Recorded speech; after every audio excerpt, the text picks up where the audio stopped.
ಇನ್ನು ಮಂಡ್ಯ ಜನರ ರೈತರ ಪಾಲಿಗೆ ಜೀವನಾಡಿರುವಂಥದ್ದು ಅಲ್ಲಿ ವಿಸಿ ನಾಲೆ. ಬಟ್ ಈಗ ಈ ವಿಸಿ ನಾಲೆ ಯಾವ ರೀತಿಯಾದಂಥ ಪರಿಸ್ಥಿತಿ ನಿರ್ಮಾಣ ಆಗ್ಬಿಡ್ತಾ ಇದೆ ಅಂತಂದ್ರೆ ವರ್ಷಕ್ಕೊಂದು 2-3 ಸಲ ಅಂತೂ ಈ ರೀತಿಯಾಗಿ ಅಪಘಾತಗಳಾಗತ್ತೆ, ಸಾವಾಗತ್ತೆ. ಅಂತಹ ಪರಿಸ್ಥಿತಿ ನಿರ್ಮಾಣ ಆಗ್ಬಿಟ್ಟಿದೆ. ಇದಕ್ಕೆ ದುಡ್ಡು ಕೂಡ ಬಿಡುಗಡೆ ಮಾಡಿದ್ರು.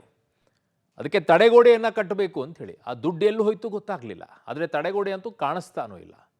ಈ ವಿಚಾರದಲ್ಲಿ ಯಾರನ್ನಾದ್ರೂ ಕೇಳಿದ್ರೆ ಇಲ್ಲ ಅದಾಗಿದೆ, ಅವ್ರನ್ನ ಕೇಳಬೇಕು, ಇವ್ರನ್ನ ಕತೆ ಕಟ್ತಾರೆ.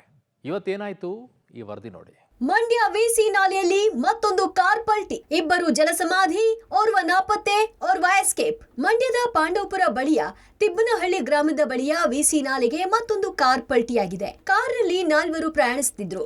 ನಿಯಂತ್ರಣ ತಪ್ಪಿ ನಾಲೆಗೆ ಪಲ್ಟಿಯಾಗಿದೆ. ಕಾರ್ನಲ್ಲಿ ಮಾಲೀಕ ಫಯಾಜ್ ಅಟ್ ಬ್ಯಾಟ್ರಿ, ಅಸ್ಲಾಂ ಪಾಷಾ, ಫೀರ್ ಖಾನ್, ನಯಾಜ್ ಇದ್ರು. ನಯಾಜ್ ಎಂಬಾತ ಪ್ರಾಣಾಪಾಯದಿಂದ ಗ್ರೇಟ್ ಎಸ್ಕೇಪ್ ಆಗಿದ್ದಾರೆ. 2 ಶವ ಪತ್ತೆಯಾಗಿದ್ದು ಓರ್ವ ನಾಪತ್ತೆಯಾಗಿದ್ದಾರೆ. 4 ಕೂಡ ಮಂಡ್ಯ ಹಾಲಹಳ್ಳಿ ಸ್ಲಂ ನಿವಾಸಿಗಳಾಗಿದ್ದಾರೆ. 5 ಗಂಟೆ ನೀರಿನಲ್ಲಿ ಮುಳುಗಿದ್ದ ಕಾರ್, 15 ಅಡಿಯಲ್ಲಿದ್ದ ಕಾರ್ ತೆರವು. ಮಧ್ಯಾಹ್ನ 12 ಗಂಟೆ ಸುಮಾರಿಗೆ ವಿಸಿ ನಾಲೆಗೆ ಕಾರ್ ಪಲ್ಟಿಯಾಗಿತ್ತು. ಸುಮಾರು 5 ಗಂಟೆಗಳ ಕಾಲ ಇಂಡಿಕಾ ಕಾರ್ ನೀರಿನಲ್ಲೇ ಮುಳುಗಿತ್ತು. ನಾಲೆಯಲ್ಲಿ ಕಾವೇರಿ ನೀರು ರಭಸವಾಗಿ ಹರಿತಿತ್ತು. ಹಾಗಾಗಿ ಮುಳುಗು ತಜ್ಞರಿಗೆ ಕಾರ್ಯಾಚರಣೆ ಕಷ್ಟವಾಗಿತ್ತು. ಆರಂಭದಲ್ಲಿ ಅಗ್ನಿಶಾಮಕ ದಳ ಸಿಬ್ಬಂದಿ ನೀರಿನಲ್ಲಿ ಹಗ್ಗದ ಮೂಲಕ ಶೋಧ ಕಾರ್ಯ ನಡೆಸಿತು. ಸ್ಥಳಕ್ಕೆ ಮೇಲುಕೋಟೆ ಶಾಸಕ ದರ್ಶನ್ ಪುಟ್ಟಣ್ಣಯ್ಯ ಆಗಮಿಸಿದ್ರು. ಬಳಿಕ ಕಾವೇರಿ ನಿಗಮ ನೀರು ಬಂದ್ ಮಾಡಿದ ಬಳಿಕ ಸುಮಾರು 15 ಅಡಿ ಆಳದಲ್ಲಿದ್ದ ಕಾರನ್ನ ಕ್ರೇನ್ ಮೂಲಕ ಅಗ್ನಿಶಾಮಕ ದಳ ಪೊಲೀಸರು ಮೇಲೆತ್ತಿದ್ರು.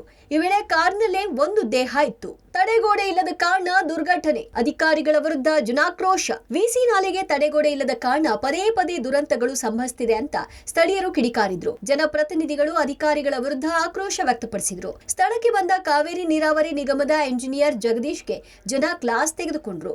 ರಸ್ತೆಯಲ್ಲೇ ಕೂತು ಪ್ರತಿಭಟನೆ ನಡೆಸಿದ್ರು. ಜಿಲ್ಲಾಡಳಿತವೇ ಹೊಣೆ ಅಂತ ಕಿಡಿಕಾರಿದ್ರು. ಸುಮಾರು ವರ್ಷಗಳಿಂದ ನೋಡ್ಕೊಂಡು ಬರ್ತಾ ಇದೀವಿ. ಜಿಲ್ಲಾಡಳಿತ ಎಚ್ಚೆತ್ತಾ ಇಲ್ಲ. ನಾವು ಸಾಕಷ್ಟು ನಮ್ಮ ಊರುಗಳಿಂದ ಹಳ್ಳಿಗಳಿಂದೆಲ್ಲ ಮನವಿಯೆಲ್ಲ ಕೊಟ್ಟಿದ್ದೀವಿ. ಆದರೂ ಸರ್ಕಾರ ಎಚ್ಚೆತ್ತಾ ಇಲ್ಲ. ಇದು ಒಂದ್ಸತ್ತಲ್ಲ 2 ಸತ್ತಲ್ಲ, ನೂರಾರು ದಪ್ಪ ಕೊಟ್ಟಿದ್ದೀವಿ.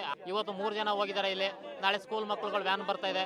ವೆಹಿಕಲ್ಗಳು ಹಿಂಗೆ ಅಂತಾನೆ ಇರೋಕೇನೆ ಆಯ್ತಲ್ಲ. ವೆಹಿಕಲ್ಗಳು ಏನಾರು ಕಟ್ ಆಗ್ಬೋದು ಅನಾಹುತ ಇದು ಆಗ್ತದೆ. ತಡೆಗೋಡೆ ಇದ್ರೆ ವೆಹಿಕಲ್ ತಡೆದು ಅಲ್ಲಾರ ಗಾಡಿನಾರ ನಿಂತ್ಕೊಳ್ಳುತ್ತೆ. ಇದು ಸಣ್ಣ ಮಟ್ಟದಲ್ಲಾಗಿದೆ, ನಾಳೆ ದೊಡ್ಡ ಮಟ್ಟದಲ್ಲಿ ಆಗ್ಬಾರ್ದು ಅನ್ನೋದ್ರಿಂದ ಸರ್ಕಾರ ಎಚ್ಚೆತ್ಕೊಂಡು ನಮಗೆ ತಡೆಗೋಡೆನ ನಿರ್ಮಿಸ್ಕೊಡ್ಬೇಕು ಅಂತ ನಾವು ಸರ್ಕಾರಕ್ಕೆ ಕೇಳ್ತಾ ಇದೀವಿ. ಅವರು ನಿರ್ಮಿಸ್ಕೊಡದೇನೆ ನಿರ್ಲಕ್ಷ್ಯ ಮಾಡಿದ್ರೆ ಇದಕ್ಕೆ ಸರ್ಕಾರಕ್ಕೆ ನಾವು ಏನ್ ಕ್ರಮ ತಗೋಬೇಕು ಅದನ್ನ ನಾವು ತಗೋತೀವಿ ಸರ್. ಆದ್ರೆ ಎಸ್ಪಿ ಮಲ್ಲಿಕಾರ್ಜುನ್ ಬಾಲ್ದಂಡಿ ಮಾತ್ರ ಓವರ್ಟೇಕ್ ಮಾಡುವ ವೇಳೆ ಘಟನೆ ಜರುಗಿದೆ ಅಂದ್ರು. ಇನ್ನು ಘಟನಾ ಸ್ಥಳಕ್ಕೆ ಡಿಸಿ ಡಾಕ್ಟರ್ ಕುಮಾರ್ ಕೂಡ ಭೇಟಿ ನೀಡಿ ಪರಿಶೀಲನೆ ನಡೆಸಿದ್ರು. ಈ ವೇಳೆ ಕೂಡ ಆಕ್ರೋಶಿತ ಜನ ಯಾಕೆ ತಡೆಗೋಡೆ ನಿರ್ಮಿಸಿಲ್ಲ ಅಂತ ಪ್ರಶ್ನಿಸಿದ್ರು. ಆ ಒಂದು ಗಾಡಿ ಒಂದು ವೇಗವಾಗಿ ಚಲಿಸಿ ಮತ್ತು ಯಾವುದೋ ಒಂದು ವೆಹಿಕಲ್ನ ಒಂದು ಓವರ್ಟೇಕ್ ಮಾಡೋ ಭರದಲ್ಲಿ ಗಾಡಿ ನಿಯಂತ್ರಣ ತಪ್ಪಿ ಈ ಒಂದು ನಾಲೆಗೆ ಬಿದ್ದು ಹೋಗಿರುವ ಒಂದು ಸಾಧ್ಯತೆ ಇದೆ. ಈಗಾಗಲೇ ಒಬ್ಬ ನಯಾಜ್ ಅಂತೇಳಿ ಅವರನ್ನ ರಕ್ಷಣೆ ಮಾಡಿದ್ದಾರೆ ಇಲ್ಲಿ ಲೋಕಲ್ ಜನ ಎಲ್ಲ ಸೇರ್ಕೊಂಡು. ಒಬ್ಬ ಫಯಾಜ್ ಅಂತೇಳಿ ಆತನ ಬಾಡಿಯನ್ನು ಈಗಾಗಲೇ ಹೊರ ತೆಗೆಯಲಾಗಿದೆ.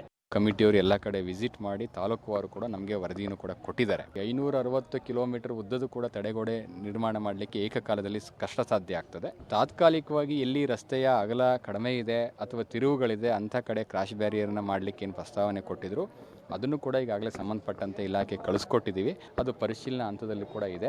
ಅಂದಹಾಗೆ ವಿಸಿ ನಾಲೆಯಲ್ಲಿ ಈ ಹಿಂದೆ 2018ರಲ್ಲಿ ಕನಗನನರಡಿ ಬಳಿ ಬಸ್ ಬಿದ್ದು 31 ಜನರು ಜಲಸಮಾಧಿಯಾಗಿದ್ರು. 2023ರ ಜುಲೈ 27ರಂದು ತಿಬ್ಬನಹಳ್ಳಿ ಬಳಿಯೇ ಕಾರ್ ಪಲ್ಟಿಯಾಗಿ ಓರ್ವ ಸಾವನ್ನಪ್ಪಿದ್ದ. ಹೀಗಾಗಿಯೇ ಶ್ರೀರಂಗಪಟ್ಟಣ ಪಾಂಡವಪುರ ಮಂಡ್ಯದ ಉದ್ದಕ್ಕೂ ಹರಿಯುವ ವಿಸಿ ನಾಲೆ ಮಂಡ್ಯ ಜನರ ಜೀವನಾಡಿಯಾಗಿದೆ. ಆದರೆ ತಡೆಗೋಡೆ ಇಲ್ಲದ ಕಾರಣ ಸಾವಿನ ನಾಲೆಯಾಗಿರುವುದು ದುರಂತವಾಗಿದೆ.